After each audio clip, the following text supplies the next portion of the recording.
আমার ভাইরা মারে কত আপন আমি নিজে জানি।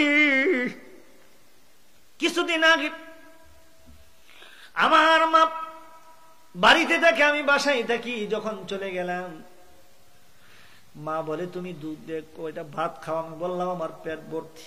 কয় না একটু খাও। দিল ভাতগুলো, কিছু খাওয়ার পরে কিছু বাকি অংশ রইল।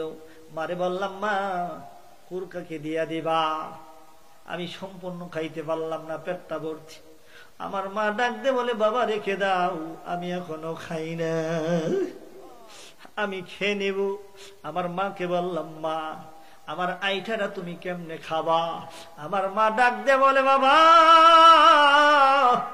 সন্তানের মুখের আইটা আমার কাছে আইটা লাগে না,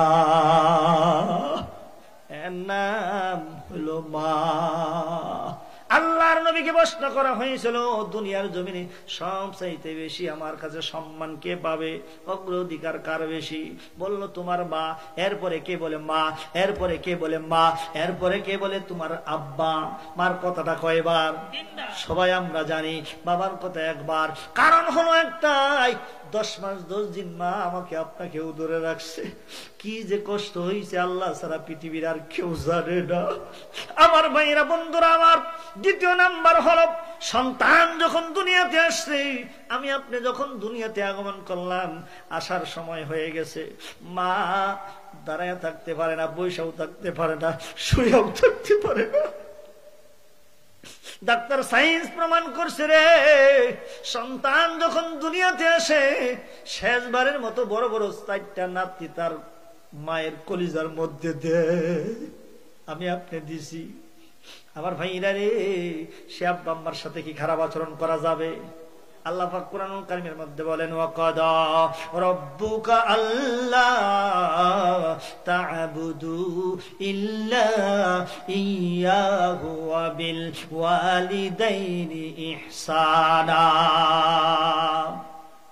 ইম্মা ইয়াবলুগান্না ইনদাকাল কিবারা আহাদুহুমা আও কিলাহুমা ফালা তাকুল লাহুমা উফিন ওয়ালা তানহারহুমা ওয়া কুল লাহুমা কাওলান কারীমা।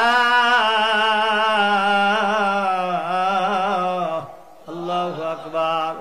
আগে ইবাদত করতে হবে কার? রবের ইবাদত করতে হবে, রবকে মানতে হবে। রবের পরে স্থানটাই হইল তোমার পিতা মাতা। জোরে কোন সুবহানাল্লাহ। পিতা মাতার সাথে কি খারাপ আচরণ করা যাবে না? পিতা মাতাকে কষ্ট দিয়া আল্লাহর ইবাদত করলে আল্লাহ খুশি না।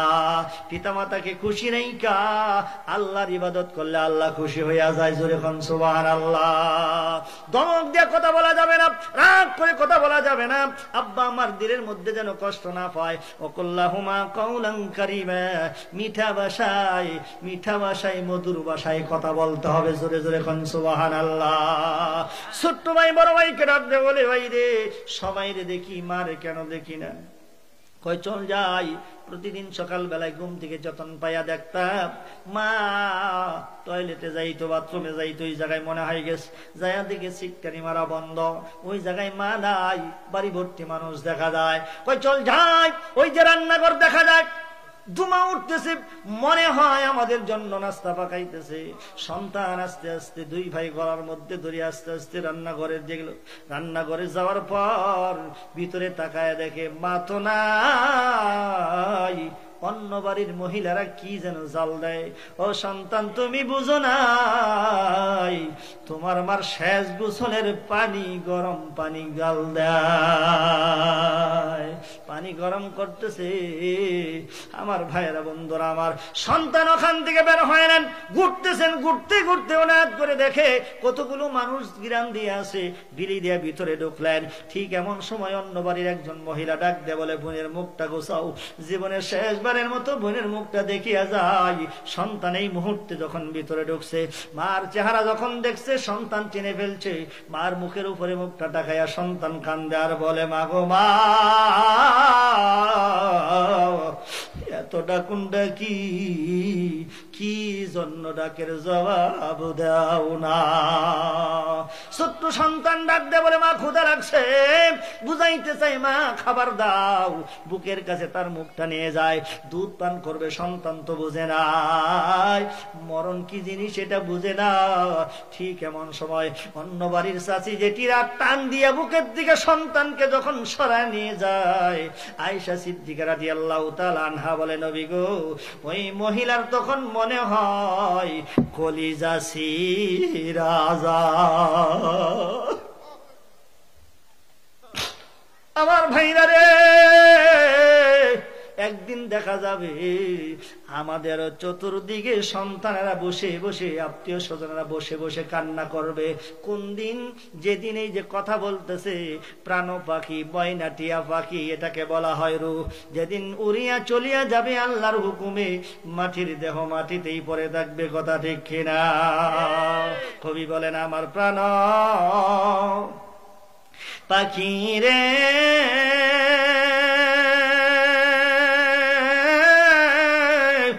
আমার দেহের ময়না রে, কোন দিন জানি যাইবা পাখি উড়িয়া, একদিন তো যাইবারে পাখি সারিয়া। বড়ই পাতা গরম জলে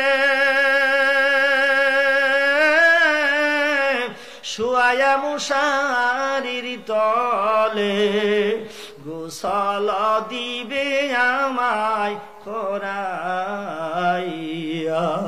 কোন দিনে জানি যাইবারে পাখি উড়িয়া, একদিন তো যাইবারে পাখি সারিয়া। ছেলে মেয়েরা পাশে বসে কান্দিবে পাগলের বেশে, চোখের জলে পড়বে কোরআন খুলিয়া, চোখের জলে পড়বে তারা লুটাইয়া, কোন দিনে জানি যাইবারে পাখি সারিয়া।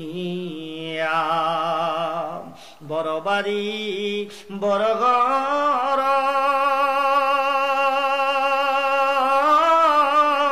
কিছুই না কিছুই না তোমারও, যাইও না যাইও না আমার আল্লাহরে বলিয়া,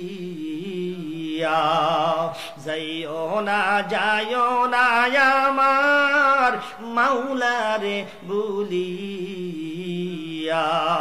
কোন দিনে জানি যাইবারে পাখি উড়িয়া, একদিন তো যাইবারে ময়না সারিয়া। সাদা কাপড় পরাইয়া আতর গোলাপ ছিটাইয়া, খাটিয়াই রাখবে আমায় শুয়াইয়া,